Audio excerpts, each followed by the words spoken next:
নিরাপত্তার ঘেরাটোপে জনগণ থেকে সরকার প্রধানকে দূরে ঠেলে না দিতে এসএসএফকে নির্দেশ প্রধানমন্ত্রীর, আধুনিক বাহিনীতে রূপান্তরের ঘোষণা। ঋণ খেলাপি নিয়ে উত্তপ্ত সংসদ, এমপিদের কেউ ঋণ খেলাপি নন দাবি স্বরাষ্ট্রমন্ত্রীর। প্রস্তাবিত বাজেট বিএনপির চিন্তার প্রতিফলন জানালেন আইনমন্ত্রী। সুইস ব্যাংকে বাংলাদেশিদের অর্থ জমার রেকর্ড, আমানত ছাড়ালো 12,500 কোটি টাকা। এক বছরে অর্থ বেড়েছে 41%। এবং বিশ্বকাপের গুরুত্বপূর্ণ ম্যাচে রাতে বসনিয়ার মুখোমুখি সুইজারল্যান্ড, ভোরে দক্ষিণ কোরিয়ার প্রতিপক্ষ মেক্সিকো।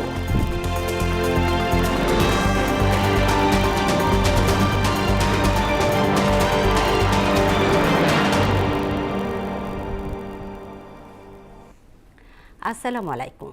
মোহনা সংবাদে স্বাগত। শুনছিলেন শিরোনাম, পুরো সংবাদে আপনাদের সাথে আছি তাবশির আলিজা।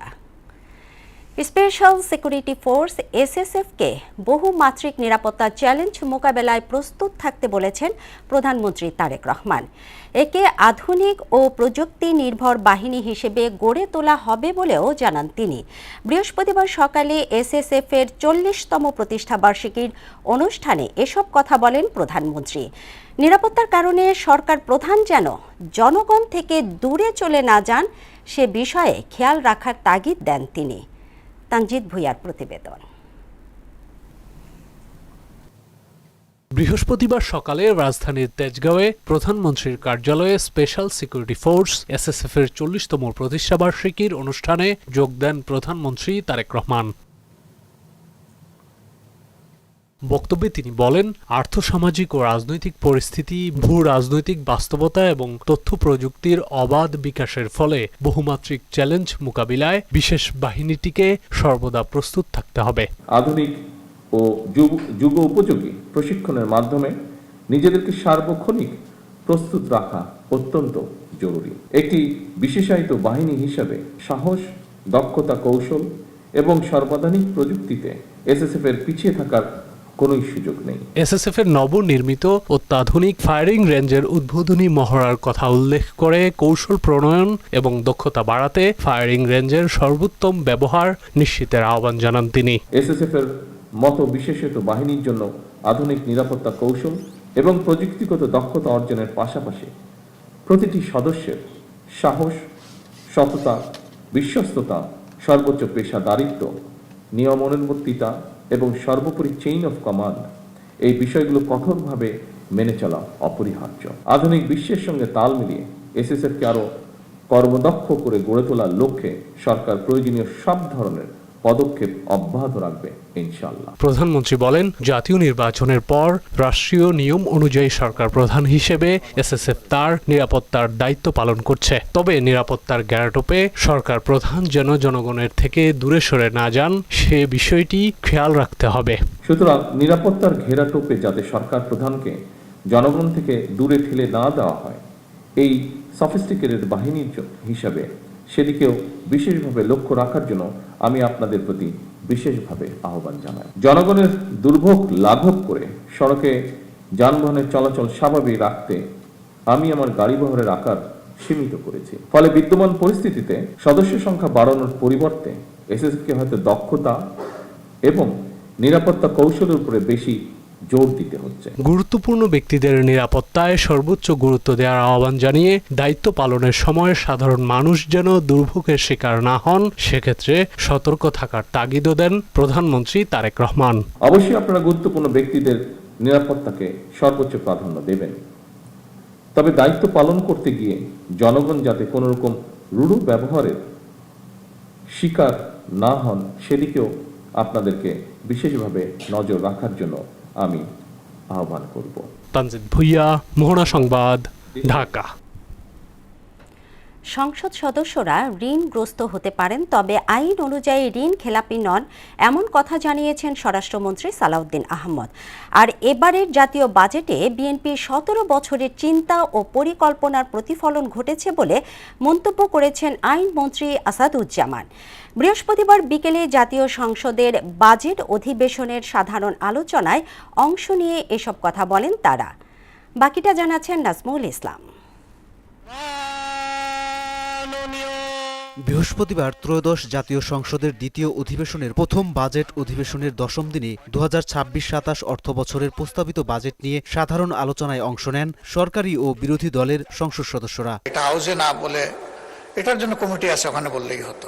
এ সময় বিরোধী দলের চিফ হুইপ নাহিদ ইসলাম সরকারি দলের সংসদ সদস্যদের উদ্দেশ্যে ঋণ খেলাপির বিষয় নিয়ে সংসদে প্রশ্ন তোলেন। সংসদে যদি আমরা ঋণ খেলাপি বলতে না পারি এই সংসদে, তাহলে মাননীয় স্পিকার আমরা আর কোথায় বলবো? প্রশ্নের জবাবে স্বরাষ্ট্রমন্ত্রী সালাউদ্দিন আহমেদ জানান, সংসদে যারা রয়েছে তাদের কেউই ঋণ খেলাপি নন। জাতীয় সংসদে ঋণ খেলাপি শব্দ ব্যবহারের বিষয়ে আপত্তির কথা তুলে তিনি জানান, আইন ও বিধিমালা অনুযায়ী যাচাই বাছাই করেই প্রার্থীদের মনোনয়ন ও সংসদ সদস্য হিসেবে প্রতিনিধিত্ব নিশ্চিত করা হয়েছে। এখানে যারা আছেন কেউ ঋণ খেলাফি না। নির্বাচনী আইন, রিপ্রেজেন্টেশন অফ পিপলস অর্ডার এবং অন্যান্য বিধিমালায় অনুসারে যারা ঋণ খেলাফি আদালত কর্তৃক সাব্যস্ত হবে, ঘোষিত হবে, তারা দে আর ডিসকোয়ালিফাইড, তারা এমপি হিসেবে নমিনেশন দিতে পারবে না, অবৈধ। নির্বাচিত হয়ে এসছে তার মানে ঋণগ্রস্ত হতে পারে, নট ঋণ খেলাফি। বাজেট আলোচনায় অংশ নিয়ে আইনমন্ত্রী আসাদুজ্জামান বলেন, এবারের বাজেট জনবান্ধব ও দরিদ্র জনগোষ্ঠীর সুরক্ষাকে অগ্রাধিকার দিয়ে প্রণয়ন করা হয়েছে। বাজেট বাস্তবায়িত হলে বাংলাদেশ উন্নয়ন ও সমৃদ্ধির পথে আরও এগিয়ে যাবে। এবারের বাজেট গরিব রক্ষা করার বাজেট ছিল, এবারের বাজেট মধ্যবিত্তের বাজেট, এবারের বাজেট প্রান্তিক জনগোষ্ঠীর বাজেট, অনেক চিন্তাশীল বাজেট। এটা আমাদের গর্বের বাজেট, আমাদের চিন্তার ফসল। পরে ত্রয়োদশ জাতীয় সংসদের বাজেট অধিবেশন আগামী 21 জুন পর্যন্ত মুলতবি ঘোষণা করেন deputy speaker barrister Kaiser Kamal. সংসদের বৈঠক আগামী 21 জুন বিকাল 3 ঘটিকা পর্যন্ত মুলতবি করা হলো। নাজমুল ইসলাম, মোহনা সংবাদ, ঢাকা। ধন্যবাদ।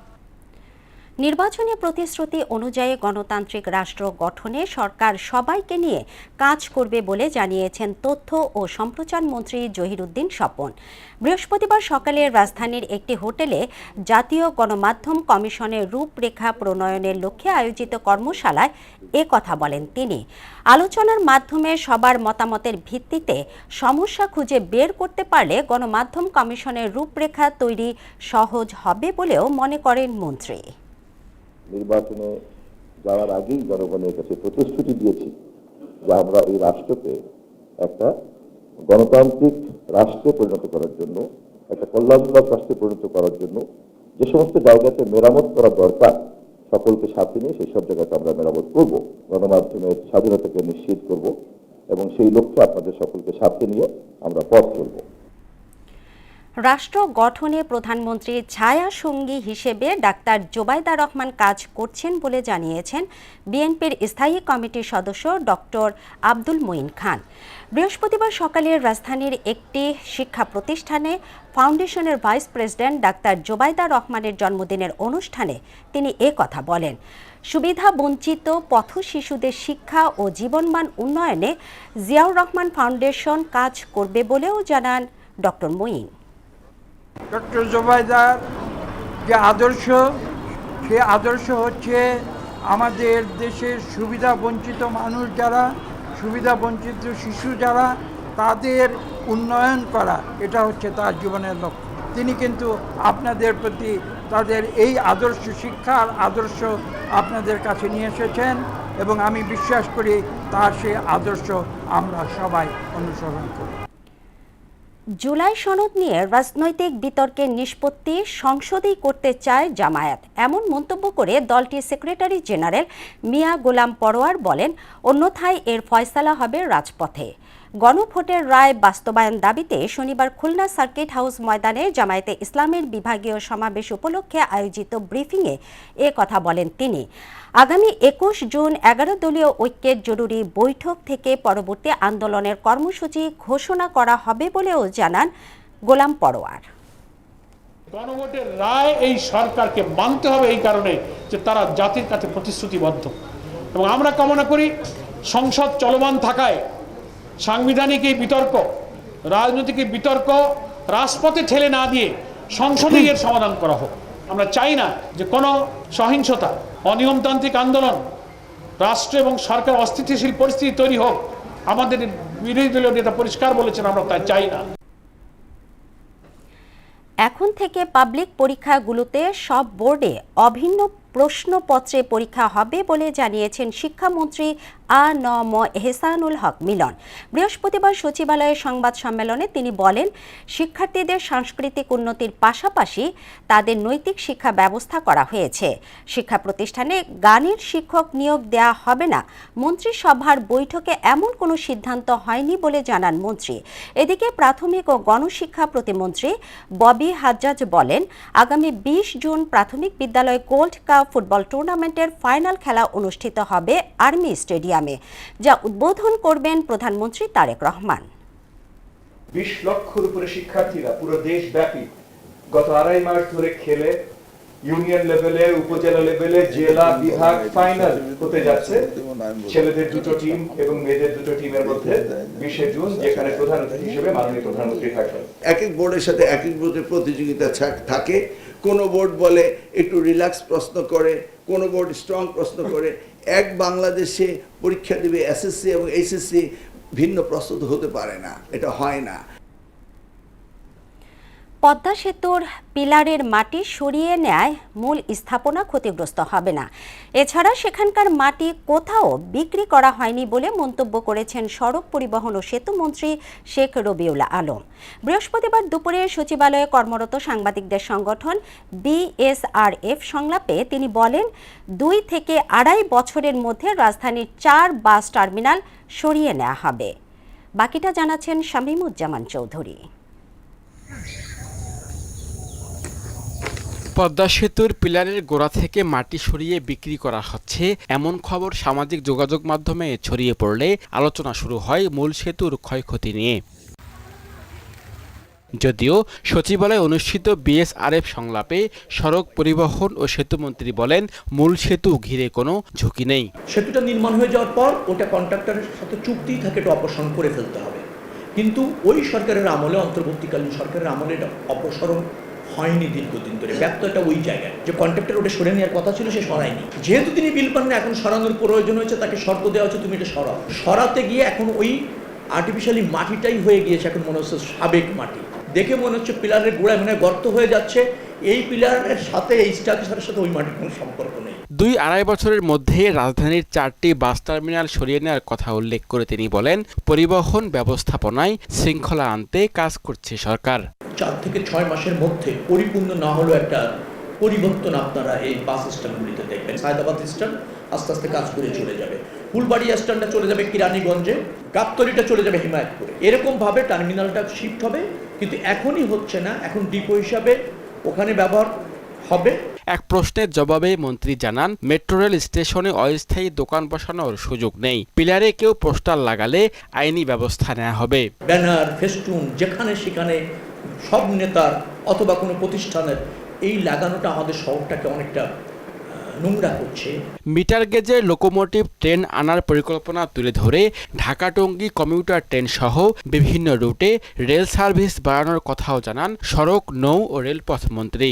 মিটার গেজের আরো 60 থেকে 70টা লোকোমোটিভ আনার চেষ্টা করছে। এটা যদি আনতে পারি, তাহলে ট্রেন যোগাযোগের যে জরাজীর্ণতা দেখছেন, সেটার একটা বড় পরিবর্তন হবে। শামীমুজ্জামান চৌধুরী, মোহনা সংবাদ, ঢাকা। গেল 24 ঘন্টায় হামের উপসর্গ নিয়ে আরও 5 শিশুর মৃত্যু হয়েছে। ওই সময়ে 1148 জনের শরীরে এই রোগের উপসর্গ পাওয়া গেছে। 24 ঘন্টায় মৃত 5 শিশুর মধ্যে সিলেট বিভাগে 2 এবং ঢাকা, চট্টগ্রাম ও খুলনা বিভাগে 1 জন করে মৃত্যু হয়েছে। বৃহস্পতিবার বিকেলে স্বাস্থ্য অধিদপ্তরের হাম বিষয়ক নিয়মিত প্রতিবেদনে এ তথ্য জানানো হয়। এ পর্যন্ত দেশে হাম ও এর উপসর্গে মৃতের সংখ্যা 666 জন। বাজেটে বিচার বিভাগের জন্য অর্থ বরাদ্দ বাড়ানো হলেও তা পর্যাপ্ত নয় বলে জানিয়েছেন আইনজীবীরা। অপর্যাপ্ত আদালত, অবকাঠামোগত দুর্বলতা, লোকবলের অভাবে ধীর গতিতে চলছে বিচার প্রক্রিয়া। এই পরিস্থিতিতে পরিচালন ব্যয় বাড়িয়ে উন্নয়ন ব্যয় কমিয়ে দেয়াকে অসামঞ্জস্যপূর্ণ বলছেন আইন বিশ্লেষকরা। বিচার বিভাগের মতো সাংবিধানিক প্রতিষ্ঠানকে আরও গুরুত্ব দেওয়া প্রয়োজন বলে মত তাদের। মোহাম্মদ আবু তালেব হাসানের ক্যামেরায় মুদাসির আলীর প্রতিবেদন। রাষ্ট্রের তৃতীয় স্তম্ভ বলা হয় বিচার বিভাগকে, কিন্তু প্রতিষ্ঠা লগ্ন থেকে শুরু করে আজ পর্যন্ত বাংলাদেশের তৃতীয় স্তম্ভ হিসেবে শক্তিশালী ও গতিশীল হয়ে উঠতে পারেনি বিচার বিভাগ। এক্ষেত্রে সরকারের উদাসীনতা, বাজেট স্বল্পতাকে দায়ী করে আসছেন সংশ্লিষ্টরা।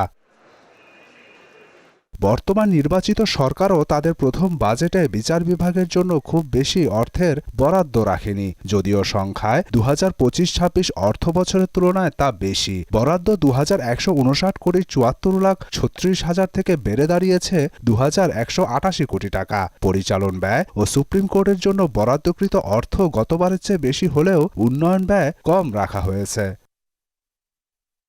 দেশের আদালত কার্যক্রমের অবকাঠামোগত দুর্বলতা উল্লেখ করে উন্নয়ন ব্যয় বাড়ানো প্রয়োজন বলে জানান আইনজীবী সাদ্দাম হোসেন অভি। এখন আদালতগুলো আমাদের পর্যাপ্ত পরিমাণে বাড়ানো উচিত, জেলা শহরগুলোতে বিভিন্ন উচ্চ ভবনগুলো করা উচিত, প্লাস আইনজীবীদের জন্য যথেষ্ট পরিমাণে বাড়ে ভবন নাই। উন্নয়ন ব্যয়টা যদি আমি না বাড়াই তাহলে তো ডেভেলপমেন্ট হবে না, তো উন্নয়নের জন্য অবশ্যই আমরা উন্নয়ন ব্যয়টা বাড়াতে হবে। সরকার সমস্যাগুলো জানে, কিন্তু তারপরও উদাসীন বলে মত আইনজীবী ইশরাত হাসানের। প্রত্যেকটা উপজেলায় যে কোর্ট দরকার, প্রত্যেকটা মানুষের যে আদালতে আসতে গেলে কি সমস্যা হচ্ছে, অথবা এক একটা মামলার অনুপাতে যে কতজন বিচারক দরকার, এটার জন্য ল মিনিস্ট্রির সাথেই গভর্নমেন্ট প্রয়োজনে কথা বলতে পারে। এটার জন্য এটা এমন কোনো হিডেন বিষয় না যে সরকারকে কেউ জানতে দিচ্ছে না, সরকার জানে না। আইনের শাসন প্রতিষ্ঠা ও বিচার পাওয়ার বিষয়কে মৌলিক অধিকারের মধ্যে অন্তর্ভুক্ত করে বাজেট দ্বিগুণ করার তাগিদ ব্যারিস্টার মাহিন এম রহমানের। সাংবিধানিক অধিকার সেটা হলো আপনার ফুড, শেল্টার, এই জিনিসগুলোর সাথে আপনাকে আইনও যুক্ত করতেই হবে। এইসব যদি ইমপ্রুভ করতে হয় বাজেট মিনিমাম দ্বিগুণ করতে হবে। আইনের শাসনভার বিচার বিভাগের সঙ্গে সমন্বিত উদ্যোগ নেয়ার পরিকল্পনা থাকলে মামলা জট সহ অন্য সমস্যা এত প্রকট হতো না বলে জানান ব্যারিস্টার সিফাত মাহমুদ। এই মামলা জট যে হচ্ছে, দীর্ঘসূত্রিতা হচ্ছে, এটা কিন্তু অবকাঠামো এবং লোকবল সংকটের কারণে এই বিষয়টা দিন দিন বাড়ছে, এবং এটা সমাধানের জন্য আমি মনে করি যে নির্বাহী বিভাগ, বিচার বিভাগ সবার সমন্বিত উদ্যোগ এখানে প্রয়োজন। রাষ্ট্রে সুশাসন নিশ্চিতে সব সাংবিধানিক প্রতিষ্ঠান নিয়েই সরকারের ভাবা দরকার বলে মনে করেন ঢাকা বিশ্ববিদ্যালয়ের রাষ্ট্রবিজ্ঞানের অধ্যাপক কাজী মোহাম্মদ মাহবুবুর রহমান। সবগুলো সাংবিধানিক প্রতিষ্ঠানকে নিয়ে নতুন করে নির্মোহভাবে রাষ্ট্রের প্রয়োজনে, মানুষের নাগরিকের প্রয়োজনে ভাবা দরকার। আর যদি আপনি সবগুলোকে কার্যকর করতে পারেন তখনই শুধুমাত্র আইনি শাসন প্রতিষ্ঠা করতে পারবেন। মুদাসসির আলী, মোহনা সংবাদ, ঢাকা। এক বছরের ব্যবধানে সুইজারল্যান্ডের ব্যাংকগুলোতে বাংলাদেশিদের জমা অর্থের পরিমাণ প্রায় 41% বেড়েছে। 2025 সালের হিসাব অনুসারে ওই দেশের ব্যাংকে বাংলাদেশিদের জমা অর্থের পরিমাণ বেড়ে দাঁড়িয়েছে 83 কোটি 41 লাখ সুইস ফ্রাঁ। 2024 সালে এর পরিমাণ ছিল প্রায় 59 কোটি সুইস ফ্রাঁ। বৃহস্পতিবার প্রকাশিত সুইজারল্যান্ডের কেন্দ্রীয় ব্যাংক সুইস ন্যাশনাল ব্যাংক SNB'র বার্ষিক প্রতিবেদনে এ তথ্য উঠে এসেছে। প্রতি সুইস ফ্রাঁ 152 টাকা ধরলে সুইস ব্যাংকের প্রতিবেদন অনুসারে সুইস ব্যাংকে 2025 সালের শেষে বাংলাদেশিদের অর্থ জমার পরিমাণ 12,678 কোটি টাকা। প্রকাশিত প্রতিবেদন অনুযায়ী 2021 সালের পর গেল বছরেই বাংলাদেশিদের সর্বোচ্চ পরিমাণ অর্থ জমা হয়েছে সুইস ব্যাংকগুলোতে। গেল 10 বছরের মধ্যে দ্বিতীয় সর্বোচ্চ অর্থ জমা ছিল 2025 সালে। লালমনিরহাটের আদিতমারিতে শিশু নন্দিনী হত্যা মামলা দ্রুত তদন্ত শেষে বিচার নিশ্চিতের কথা জানিয়েছেন দুর্যোগ ব্যবস্থাপনা ও ত্রাণ মন্ত্রী আসাদুল হাবিব তুলো। বৃহস্পতিবার হত্যার শিকার শিশুটির পরিবারের সদস্যদের সঙ্গে সাক্ষাৎ শেষে সাংবাদিকদের কথা জানান মন্ত্রী। বলেন, এই হত্যাকাণ্ডকে কেন্দ্র করে আইন শৃঙ্খলা বাহিনী সহ প্রশাসনের উপর হামলা ও গাড়ি ভাঙচুরে জড়িতদের আইনের আওতায় আনা হবে। ইতিমধ্যে আপনারা জেনেছেন যে হত্যাকাণ্ডের সঙ্গে যে জড়িত তাকে পুলিশ গ্রেপ্তার করতে সক্ষম হয়েছে। সে স্বীকারোক্তি দিয়েছে যে হত্যাকাণ্ড সে ঘটিয়েছে। আমরা আশা করি আরও কিছু পরীক্ষা নিরীক্ষা বাকি রয়েছে, এটি যখন এসে যাবে দ্রুত সময়ের মধ্যে চার্জশিট দিয়ে এই বিচার কার্য সম্পন্ন করা হবে। নরসিংদীর রায়পুরায় আধিপত্য বিস্তারকে কেন্দ্র করে দুই পক্ষের সংঘর্ষের ঘটনায় মেঘনা নদী থেকে আরও এক ব্যক্তির মরদেহ উদ্ধার করা হয়েছে। বৃহস্পতিবার দুপুরে উদ্ধার হওয়া ওই ব্যক্তির শরীরে পুলিশের বুলেট প্রুফ ভেস্ট পড়া ছিল। সংঘর্ষের ঘটনায় এই নিয়ে 4 জনের মৃত্যু হয়েছে। পুলিশ জানায় গেল মঙ্গলবার ভোরে নীলক্ষার দড়িগাঁও এলাকায় ইউপি সদস্য নাজিম উদ্দিন এবং আলাল মুন্সি গ্রুপের সমর্থকদের মধ্যে আধিপত্য বিস্তারকে কেন্দ্র উভয় পক্ষ সংঘর্ষে জড়িয়ে পড়লে এই হতাহতের ঘটনা ঘটে। নারায়ণগঞ্জের ২৫০০-এ এক মামলার আসামি ধরতে গিয়ে ঢাকা মহানগর গোয়েন্দা পুলিশের দক্ষিণ বিভাগের ৩ সদস্যের উপর হামলা ও পিটিয়ে গুরুতর আহত করার অভিযোগ উঠেছে। বৃহস্পতিবার বিকেলে উপজেলার উচিতপুরা ইউনিয়নের শান্তিনগর বাজারে এ ঘটনা ঘটে। আহতরা হলেন এসআই মামুন মাতব্বর, এএসআই আমানুল্লাহ এবং কনস্টেবল কবির আহমেদ। ২৫০০ থানার অফিসার ইনচার্জ মোহাম্মদ সবজেল হোসেন জানান, ঢাকা ডিবি দক্ষিণ বিভাগের 4 সদস্যের একটি দল রূপগঞ্জের গাউসিয়া এলাকায় একটি মামলার আসামিকে গ্রেফতারের উদ্দেশ্যে যায়। এই সময় আসামি পক্ষের লোকজন জড়ো হয়ে তাদের উপর হামলা চালিয়ে আহত করে বলে জানান তিনি। পরে পুলিশ ঘটনাস্থলে গিয়ে তাদেরকে উদ্ধার করে উপজেলা স্বাস্থ্য কমপ্লেক্সে ভর্তি করে। এবার আন্তর্জাতিক প্রসঙ্গ। ফ্রান্সের প্যারিসে বিশ্বের শীর্ষ 7টি ধনী দেশের জোট G7 সম্মেলনে আলোচনার কেন্দ্রবিন্দু ছিল কৃত্রিম বুদ্ধিমত্তা, AI এবং সোশ্যাল মিডিয়ার নানামুখী ঝুঁকি। বৈশ্বিক নিরাপত্তার সংকট, মধ্যপ্রাচ্য পরিস্থিতি ও ইউক্রেন যুদ্ধ বন্ধের কৌশল নির্ধারণে মুখোমুখি বৈঠক করেন বিশ্ব নেতারা। সম্মেলন শুরুর ঠিক আগেই ইরান যুক্তরাষ্ট্রের ঐতিহাসিক পরমাণু চুক্তি এবারের বৈঠককে দিয়েছে ভিন্ন মাত্রা। আরও জানাচ্ছেন রুমানা রুমা। ফ্রান্সের পর্যটন শহর এবিয়ান লেবেতে 15 থেকে 17 জুন অনুষ্ঠিত হল G7-এর 52তম শীর্ষ সম্মেলন। বিশ্বের প্রভাবশালী শিল্পোন্নত দেশগুলোর এই জোটে অংশ নেয় যুক্তরাষ্ট্র, যুক্তরাজ্য, কানাডা, ফ্রান্স, জার্মানি, ইতালি ও জাপান। ভারত এই জোটের আনুষ্ঠানিক সদস্য নয়, তবুও সাম্প্রতিক বছরগুলোতে G7-এর গুরুত্বপূর্ণ বৈঠকগুলোতে ভারতকে বিশেষভাবে আমন্ত্রণ জানানো হচ্ছে। 2026 সালের সম্মেলনেও ফ্রান্সে ভারতের প্রতিনিধিত্ব করেন প্রধানমন্ত্রী নরেন্দ্র মোদী। এছাড়া ফ্রান্সের G7 সম্মেলনের বিশেষ আমন্ত্রণে যোগ দেন ইউক্রেনের প্রেসিডেন্ট ভলোদিমির জেলেনস্কি, মার্কিন প্রেসিডেন্ট ডোনাল্ড ট্রাম্প এবং পররাষ্ট্রমন্ত্রী মার্কো রুবিওর সঙ্গে শান্তি প্রতিষ্ঠা নিয়ে আলাদা বৈঠক করেন জেলেনস্কি। ইউক্রেনের যুদ্ধক্ষেত্রে সাম্প্রতিক সাফল্যকে স্বীকৃতি দিয়ে কিয়েভের প্রতি নতুন করে সমর্থন ও রাশিয়ার বিরুদ্ধে অতিরিক্ত নিষেধাজ্ঞার প্রতিশ্রুতিও দেন বিশ্ব নেতারা। পাশাপাশি কৃত্রিম বুদ্ধিমত্তা নিয়ন্ত্রণ এবং বৈশ্বিক অর্থনৈতিক নিরাপত্তা নিয়েও একযোগে কাজ করার ঘোষণা দেন নেতারা। সম্মেলনে নজর কাড়ে ট্রাম্প মোদির দ্বিপক্ষীয় বৈঠক। যুক্তরাষ্ট্র ভারত সম্পর্ককে ইতিহাসের সবচেয়ে শক্তিশালী বলে উল্লেখ করেন ট্রাম্প। তিনি জানান, ভবিষ্যতের কোনো এক সময় তিনি ভারত সফর করবেন। একই সঙ্গে যুক্তরাষ্ট্র ও ভারতের মধ্যে বাণিজ্য চুক্তি প্রায় চূড়ান্ত পর্যায়ে রয়েছে বলেও জানান তিনি। এই সম্মেলনে মার্কিন প্রেসিডেন্ট ডোনাল্ড ট্রাম্প বিশ্ব নেতাদের সামনে নিজেকে রসিকতার ছলে বস বলে দাবি করেন। ট্রাম্পের বস মন্তব্য হাসির রোল পড়ে পুরো সম্মেলন জুড়ে। মার্কিন প্রেসিডেন্ট মন্তব্য করেন, প্রতিবেশী দেশগুলোর কাছে যদি ব্যালিস্টিক ক্ষেপণাস্ত্র থাকে তাহলে ইরানের কাছে না থাকা কিছুটা অন্যায্য। ফরাসি প্রেসিডেন্ট ইমানুয়েল ম্যাক্রো মন্তব্য করেন, ইউক্রেন ইস্যুতে ট্রাম্পের দৃষ্টিভঙ্গিতে বাস্তব পরিবর্তন দেখা যাচ্ছে। ইউরোপের আরও কয়েকজন নেতাও একই ধরনের মূল্যায়ন করেছেন। এরপর ভারতের প্রধানমন্ত্রী নরেন্দ্র মোদীর সঙ্গে বৈঠক করেছেন ইতালির প্রধানমন্ত্রী জর্জিয়া মেলোনি। বিশ্ব অর্থনীতির ভারসাম্য ও টেকসই উন্নয়ন নিয়ে আলোচনার আগে তাদের মধ্যে এই সাক্ষাৎ হয়। বৈঠক থেকে বৈশ্বিক অর্থনীতির স্থায়িত্ব এবং যুদ্ধ বিধ্বস্ত অঞ্চলে শান্তি ফেরানোর বিষয়েও আলোচনা করেন বিশ্ব নেতারা। রুমানা রুমা, মোহনা সংবাদ। মিরপুর স্টেডিয়ামে কর্মরত পরিচ্ছন্নতা কর্মীদের বেতন 50% বাড়ালেন বিসিবি সভাপতি তামিম ইকবাল। বৃহস্পতিবার বিসিবি পরিচালক সাইদ ইব্রাহিম সামাজিক যোগাযোগ মাধ্যম ফেসবুকে এক পোস্টের মাধ্যমে এই তথ্য নিশ্চিত করেন। পোস্টে লিখেন, মাঠের ক্রিকেটকে সচল রাখতে খেলোয়াড়দের পাশাপাশি পর্দার আড়ালে থাকা কর্মীদের ভূমিকা অত্যন্ত গুরুত্বপূর্ণ। এই বেতন বৃদ্ধি কেবল একটি প্রতিশ্রুতি রক্ষা নয়, বরং পরিচ্ছন্নতা কর্মীদের কঠোর পরিশ্রম ও নিষ্ঠার প্রতি যথাযথ সম্মান প্রদর্শন।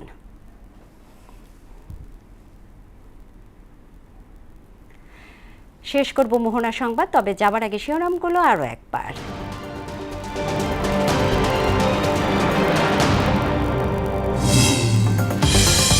নিরাপত্তার ঘেরাটোপে জনগণ থেকে সরকার প্রধানকে দূরে ঠেলে না দিতে এসএসএফকে নির্দেশ প্রধানমন্ত্রীর, আধুনিক বাহিনীতে রূপান্তরের ঘোষণা।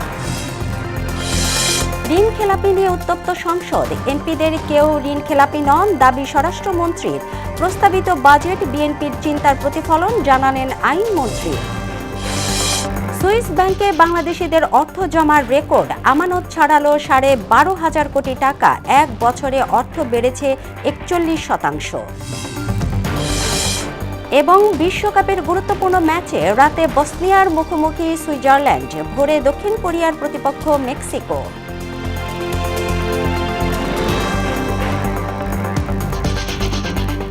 এই ছিল মোহনা সংবাদে। মোহনার সবশেষ খবর জানতে ভিজিট করুন www.mohona.tv। সংবাদ দেখতে পারেন ফেসবুক, ইউটিউবেও। এতক্ষণ সঙ্গে থাকার জন্য ধন্যবাদ সবাইকে।